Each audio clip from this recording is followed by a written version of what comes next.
नमस्कार, आप सभी का स्वागत है। आज हम बात करेंगे केंद्रीय विद्यालय संगठन की 2024-25 की एडमिशन गाइडलाइन के बारे में और बात करेंगे कि एडमिशन गाइडलाइन में क्या-क्या चेंजेस हुए और क्या-क्या शेड्यूल रहेंगे। यदि आप अपने बच्चों को केंद्रीय विद्यालय में पढ़ाना चाह रहे हैं, तो ये वीडियो आपके लिए बहुत उपयोगी है। इसको एंड तक देखिएगा। हम एडमिशन गाइडलाइन को डिटेल में बताऊंगा आपके सामने और शेड्यूल भी बताऊंगा कि कैसे फॉर्म अप्लाई करना है। तो सबसे पहले एडमिशन गाइडलाइन की ओर जाते हैं। केंद्रीय विद्यालय संगठन की बाल वाटिका क्लासेस के लिए बाल वाटिका क्लासेस आप सब जानते हैं कि नर्सरी क्लासेस हम कह सकते हैं 1, 2 एंड 3 क्लासेस बाल वाटिका की होती है। डिफरेंट डिफरेंट केवीज में अभी नई नई है, तो डिफरेंट किसी में बाल वाटिका 1, 2 एंड किसी में 3 है। तो 2024 के लिए बाल वाटिका कक्षा के लिए जो शेड्यूल है वो है, देखिए आप देख सकते हैं कि प्रवेश के लिए विज्ञापन 4th वीक ऑफ मार्च, तो मार्च ऑलरेडी 4th वीक चल रहा है, तो आ जाएगा विज्ञापन आ जाएगा। बाल वाटिका 1, 2, 3 के लिए जो ऑफलाइन माध्यम, ये देखिए ऑनलाइन नहीं है, ऑफलाइन माध्यम से चयनित केंद्रीय विद्यालयों में जो है 1 अप्रैल 2024 से 10 AM ऑनवर्ड से शुरू होगा और जो पंजीकरण है लास्ट डेट है 15/4/2024। आपको विद्यालय में ही फॉर्म मिलेगा जिस विद्यालय में आप एडमिशन करवाना चाह रहे हैं। तो ये 1 अप्रैल टू 15 अप्रैल तक ये एडमिशन प्रोसेस रहेगा। तो आप अपना फॉर्म ले लीजिएगा और भर के उसके नेसेसरी जो डॉक्यूमेंट्स है वो लगा के विद्यालय में जमा करवा दीजिए। इसके बाद जो डिक्लेरेशन ऑफ प्रोविजन लिस्ट है of selected wait list registered candidate, जो कैंडिडेट है चयनित जो प्रतीक्षित अंतिम सूची यानी एक सूची जारी होगी, लिस्ट जारी होगी, वो है 19 अप्रैल 2024 को फ्राइडे के दिन ये जारी होगी। इसके अलावा admission of eligible selected candidate as for the about the following order में देखिए यहाँ पर second provision list of the, ये सेकंड प्रोविजन आरटी है, फोर्थ सर्विस प्रायोरिटी है, फर्स्ट एंड सेकंड ये कुछ है शिक्षा के अधिकार, ये बातें ये होगी। और यहाँ पर देखिए ये शिक्षा के अधिकार के अंतर्गत SC ST देखिए अनुसूचित जाति जनजाति अन्य पिछड़ा वर्ग के दूसरी अधिसूचना है, दूसरी जो लिस्ट होगी 7/5 की नोटिफिकेशन होगा और रजिस्ट्रेशन यहाँ से यहाँ तक होगा। ठीक है, ये दूसरी यहाँ पर देखिए इसमें यही रहेगा कि एडमिशन इसमें RT होगा, इसमें सर्विस प्रायोरिटी लिस्ट होगी, इसके बाद ये होगा। तो आप फॉर्म यहाँ से ले लीजिएगा जरूर। और बाल वाटिका कक्षाओं में प्रवेश की अंतिम जो तिथि है 29 जून ये लास्ट डेट रहेगी, लेकिन आपको यहाँ पर ये शेड्यूल है इसको फॉलो अप कर देना है। ठीक है, इसके बाद हम देखते हैं केंद्रीय विद्यालय संगठन एडमिशन शेड्यूल जो बाकी क्लासेस के लिए। देखिए यहाँ पर बाकी क्लासेस के लिए भी है कि प्रवेश के लिए सबसे पहले विज्ञापन जो है 4th वीक ऑफ मार्च में है 2024 है। तो ये देखिए यहाँ पर विज्ञापन जो हमने बाल वाटिका क्लास में पढ़ा 1 अप्रैल 2024 से 15 अप्रैल 2000 ये ऑनलाइन। इसमें ये ध्यान रखना कि ऑनलाइन पंजीकरण होगा, ऑनलाइन। बाल वाटिकाओं में ऑफलाइन है लेकिन यहाँ पर ऑनलाइन है, तो इस बात का आप ध्यान रखिए। यहाँ पे लिस्टें देख लीजिए, यहाँ पे 19/4 को पहली प्रोविजनल लिस्ट आएगी। देखिए यहाँ पे सिलेक्टेड कैंडिडेट कौन कौन सी आएगी, यहाँ पर RT में आएगी for service priority category first and second. ये क्या होता है ये डिटेल में हम गाइडलाइन में पढ़ेंगे।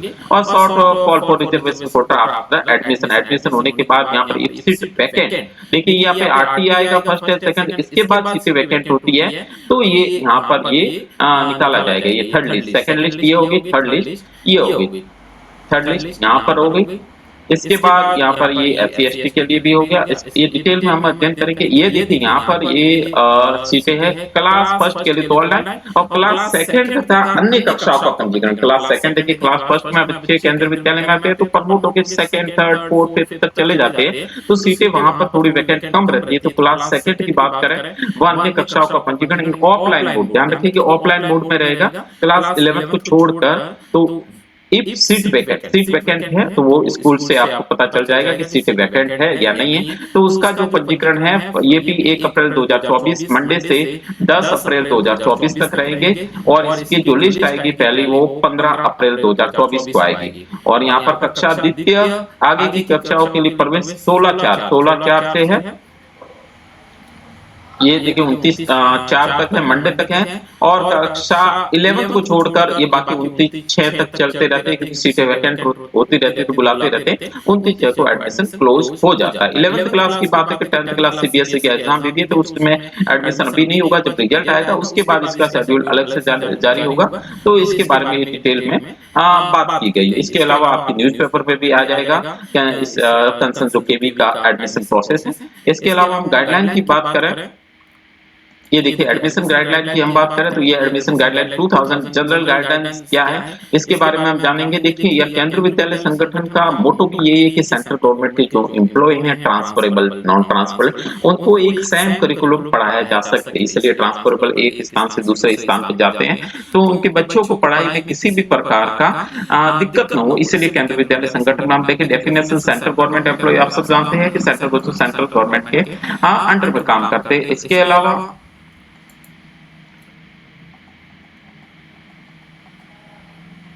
यहाँ पे देखिए स्टेट गवर्नमेंट एम्प्लॉय जो स्टेट के अंडर में काम करते हैं, ट्रांसफरेबल जो जॉब ट्रांसफर पर स्टडी 7 ईयर जो ट्रांसफर है, ऑटोनोमस बॉडी भी होती है तो ये होती है। इसके अलावा प्रायोरिटी ऑफ एडमिशन, देखिए एडमिशन में प्रायोरिटी किसको मिलती है, सबसे पहले Kendriya Vidyalaya under the civil and defence sector में सिविल और सबसे पहले जो प्रायोरिटी मिलेगी children of transferable and non transferable central government employ, children of ex service में इनको सबसे पहले मिलते हैं सेंट्रल गवर्नमेंट के एम्प्लॉय के लिए। दूसरी है centre children of transferable non transferable employ of autonomous body, public sector undertaking, institute of higher learning of government of India, government of India के autonomous body, PCUs है, institutions है, इनके जो बच्चे हैं इनके पेरेंट्स हैं उनके बच्चों के लिए children of transferable and non transferable state government employ के लिए 3rd नंबर पर मिलता है और 4th number children of transferable non transferable employ of autonomous body के लिए भी ये स्टेट गवर्नमेंट के अंडर में है। और 5th कैटेगरी में children from any other category all those not covered under any of category 1 to 4 में जो कैटेगरी कवर नहीं होती उसमें ये कैटेगरी 5 आती है। 5 कैटेगरी केंद्रीय विद्यालय संगठन में भी उनको प्रायोरिटी दी जाती है।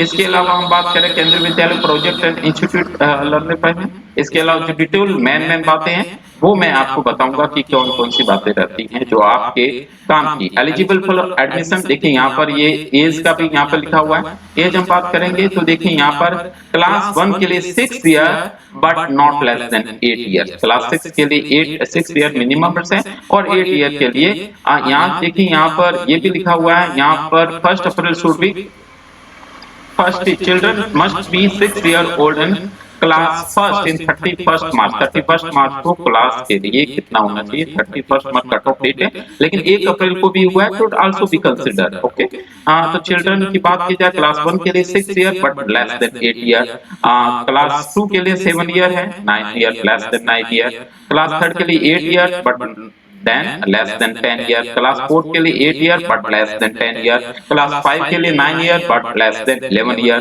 class 6 के लिए है 10 year but less than 12 year, 7 के लिए 11 year less than 13 year और 8 के लिए 12 year less than 14 year और 9 के लिए 13 years less than 15 year और 10 के लिए है 14 ईयर लेस देन 16। ये एज है तो मिनिमम एज तो आप अपनी डेट ऑफ बर्थ से 31 मार्च 2014 को कैलकुलेट कर सकते हैं और उस हिसाब से बता सकते हैं कि आपकी डेट क्या है।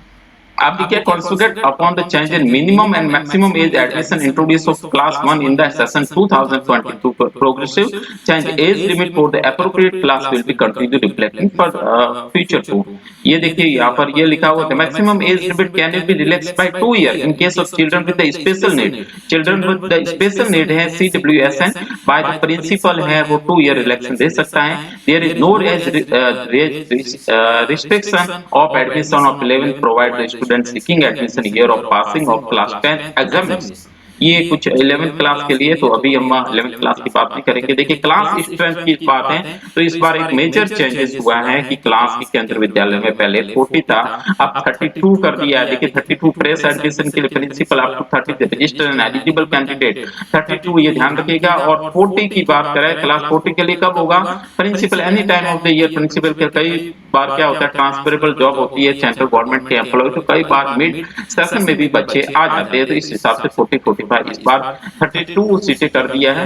ये केवी नॉन केसी के लिए बात की गई है तो इसमें ज्यादा कुछ आपको देखना नहीं है। इसके बाद रिजर्वेशन की बात करें, देखिए यहाँ पर रिजर्वेशन की बात करें तो 15% सीटें ऑफ शेड्यूल कास्ट के लिए है, 7.5 शेड्यूल ट्राइब के लिए और 27% अदर बैकवर्ड क्लास के लिए। तो ये आप केंद्रीय विद्यालय संगठन में जो रिजर्वेशन पॉलिसी है वो सेंट्रल गवर्नमेंट की फॉलो। यहाँ पर देखिए children with special needs CWSN category 33% total available seat of the fresh admission. यहाँ चिल्ड्रन विद स्पेशल नीड्स के बच्चे हैं। यहाँ देखिए admission with the transfer certificate include local transfer में भी ये हो सकता है पैरा, ये कुछ आपके काम की नहीं है, बात की बात है। Student of NIO state board admission ये केंद्रीय विद्यालय के फ्रेश एडमिशन ये 32 है। इसके अलावा हम बात जो आपके काम की बात है स्पेशल प्रोविजन, यहाँ पर ये following category children will be admitted any above class strength monitor, ये नहीं आपके यहाँ देखिए यहाँ कुछ स्पेशल दिया भी हुआ है कि children of the serving employ of the KVS, इसके अलावा GATE KVS हेडक्वार्टर, तो उनके लिए स्पेशल कुछ प्रोविजंस है। देखिए government employ who die harness copy of pension paper, ये कुछ हो सकता है। Children of the receipted of Paramvir Chakra, Mahavir चक्र, वीर चक्र, अशोका चक्र, इसके लिए हो सकता है। ये कुछ स्पेशल जो है यदि आप इस कैटेगरी से बिलोंग करते हैं तो आप ये जो डिस्क्रिप्शन में इसका लिंक भी दे दूंगा आपको इसकी जो है, तो आप वहां से आप इसको पढ़ सकते हैं आराम से। और admission of the ward army, ये पैरामिलिट्री फोर्स की बात की जाती है। इसके अलावा जो procedure of admission, publicity, registration, या पर no vacancy particular register shall be there is no vacancy, तो यहाँ पर रजिस्ट्रेशन की बात की गई है। इसके डॉक्यूमेंट्स जो मेन डॉक्यूमेंट है, देखिए बर्थ ऑफ सर्टिफिकेट ये चाहिए आपको, डेट ऑफ बर्थ। इसके अलावा आप अर्बन एरिया में रहते हैं, एज सर्टिफिकेट चाहिए। इसके अलावा आपको जो किसी कैटेगरी से आप रिजर्वेशन का फायदा लेने चाह रहे हैं तो वो कैटेगरी चाहिए, तो वो आप सब निकालिए। देखिए इस पे यहाँ पे लिखा हुआ है कि स्पेशल नीड्स वाले बच्चे उनके लिए भी सर्टिफिकेट आपको सिविल सर्जन और रिहेबिलिटेशन सेंटर से आपको लेना पड़ेगा। तो ये ट्रांसफरेबल है, तो ट्रांसफरेबल का सर्टिफिकेट, रिटायरमेंट चाहिए तो रिटायरमेंट प्रूफ ऑफ रेजिडेंस का भी चाहिए होगा।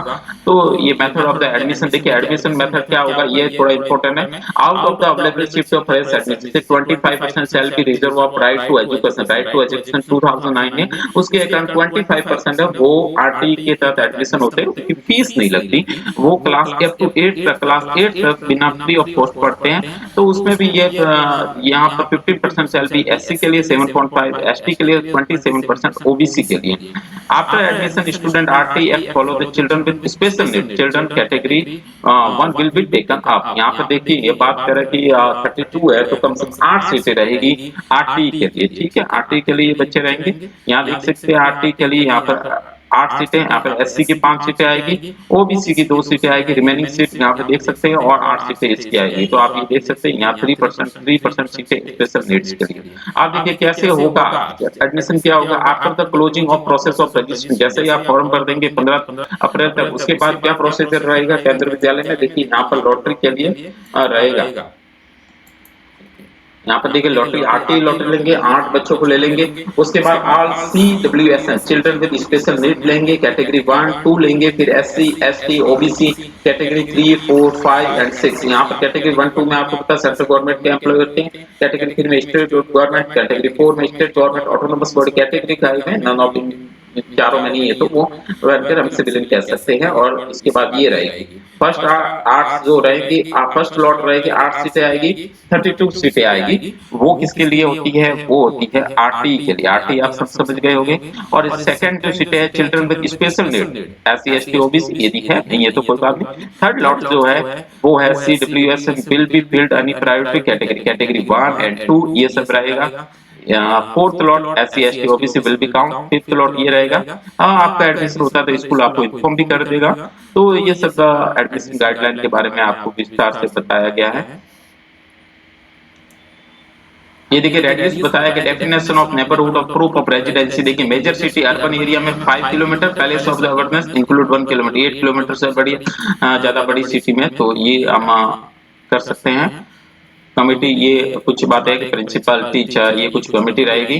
फीस एंड अदर, देखिए फीस की बात, वो fees charges of the children education के लिए आपको नहीं, RT के लिए कोई फीस नहीं है। Once the children are admitted class one RT act they will continue to enjoy exemption and concession till the 8th class in same के address proof of parents should be furnished of the time of registration. The employ who have the facility of reimbursement in the department can not claim RT। देखिए जो reimburse central government जो reimbursement मिलता है CEA, तो वो reimbursement भी कर सकते हैं यदि RT को उनका एडमिशन हो जाता है, लेकिन RT का फीस यदि भरवाते तो वो हो जाता है। ये देखिए method of the admission for class 2nd to 8 में कैसा होगा, तो class admission test shall not be conducted the admission from class 2nd to 8 admission may be granted fill of the vacant seat. देखिए वैकेंट सीट पे रहेंगे, अब 32 सीटें होगी तो वैकेंट सीट पे रहेगी, तो एक अलग से स्कूल का एक विज्ञापन पे निकलेगा कि कौन सी क्लास में कितनी सीटें, उस हिसाब से आपको ऑफलाइन फॉर्म करना है। मैं शेड्यूल आपको ऑलरेडी पहले भी डिस्कस कर चुके हैं। द टेबल गिवन यहाँ पर मेथड ऑफ एडमिशन, ये 9th क्लास का अलग है। From the admission of the 9th and admission test shall be conducted. 9th class के लिए admission test, merit list will be prepared category of the priority separately, admission may be granted of fill up the vacant seat. Vacant seat पे ही होता है। Class 1 के लिए fresh admission होते हैं, हाँ, लेकिन क्लास जो ऑनवर्ड जो होती है क्लास 2nd ऑनवर्ड, उनके लिए वैकेंट सीट पे ही एडमिशन होता है। देखिए यहाँ पर 11th क्लास, तो 11th क्लास के बच्चे जो 10th क्लास में पढ़ रहे हैं, उन्होंने जो एग्जाम दिया उनका रिजल्ट आएगा सीबीएसई 10th क्लास का, उसके बाद ही यहाँ पर एडमिशन प्रोसेस शुरू हो पाएगा। तो ये 11th क्लास का एडमिशन है। ये देखिए यहाँ पर एचजीएफ 11th क्लास में एचजीएफ, कुछ बच्चे स्पोर्ट्स में अच्छे होते हैं नेशनल स्टेट लेवल पे, तो वहां पर भी ये कर सकते हैं। तो इस प्रकार से हमने डिटेल में बात की एडमिशन गाइडलाइन के बारे में। तो धन्यवाद, आप सभी ने देखा। यदि आप इच्छुक है केंद्रीय विद्यालय बच्चों को पढ़ाने के लिए, तो जरूर आप इसको एडमिशन आप फॉर्म फिलअप कर दीजिएगा। धन्यवाद।